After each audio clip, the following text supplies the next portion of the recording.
kinakabahan po. It's really a wonderful feeling na makabalik po muli. Sabi nung taga-ABS-CBN masarap talaga yung, sabi masarap daw ang Pasko sa Pilipinas, which we haven't experienced it for a long time. But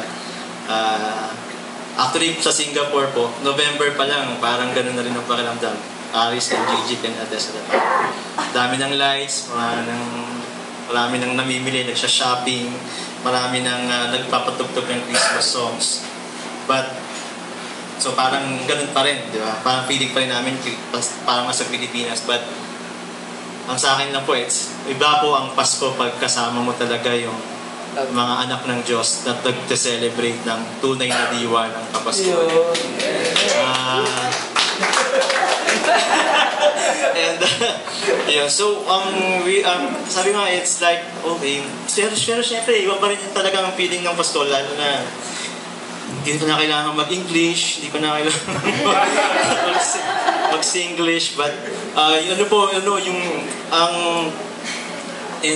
sasabihin ko, it's like na-overwhelmed na po kami ng pasasalamat sa Panginoon dahil kasama namin kayo at nakita namin ang OBCM.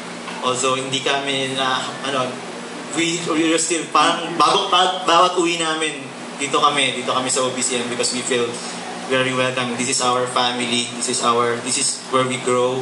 This is a church where we will continue to grow even wala kami physically, but we'll continue to support because naniniwala kami sa gawain ng Panginoon, kumikilos sa samahan natin dito sa church.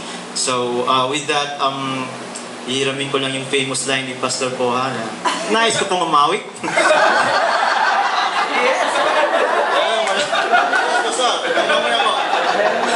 Patagdag lang ng taas ng loob. Kailangan ko rin sana ng acoustic, kaya lang hindi ko sige, pwede na lang acoustic, pero hindi ako uupo kasi kulang na nga ako sa height